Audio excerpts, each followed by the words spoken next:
சமைக்கலான்னு போன எங்கள் ஆயாவை ஸ்டாப் பண்ணிட்டு நாங்கள் தம் பிரியாணி செய்கிறோன்னு காலத்தில் இறங்கிட்டோங்க. குண்டாவை வச்சுட்டு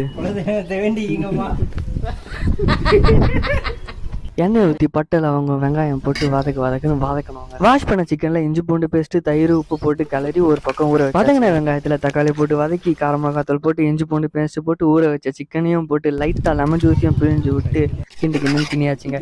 இது பத்தாதுன்னு புதினாவையும் தூவி விட்டு மூடி வச்சாச்சு. முக்கால்வாசி பத்துக்கு சாப்பாடை தனியாக வெடிச்சு ஒரு குண்டால சாப்பாடு சிக்கனு நெய்யின்னு லேயராக போட்டு நம்ம தம் கட்டிடுறோம். ஒரு 20 நிமிஷம் கழிச்சு தம்மை திறந்து பிரியாணியை பொத்துனாப்புல கலரி பரிமாறினா சுவையான தம் பிரியாணி ரெடி. நம்ம எல்லாரும் சேர்ந்து சாப்பிடும்போது அந்த டேஸ்ட்டும் அந்த ஃபீலுமே வந்துட்டு வேற லெவலில் இருக்கும். நீங்களும் கண்டிப்பாக அதை எக்ஸ்பீரியன்ஸ் பண்ணியிருப்பீங்கன்னு நினைக்கிறேன். ஸோ உங்கள் எக்ஸ்பீரியன்ஸை வந்து கமெண்ட் செக்ஷனில் சொல்லுங்கள். அப்படியே ரோட்டை நாடி போய் ஜில்லு தண்டை அடித்து அந்த டேவை சாட்டிஸ்ஃபைடாக முடிச்சாச்சுங்க. மறக்காமல் நம்ம சேனலுக்கு ஒரு சப்ஸ்கிரைபும் வீடியோக்கு ஒரு லைக்கும் போட்டு போயிடுங்க.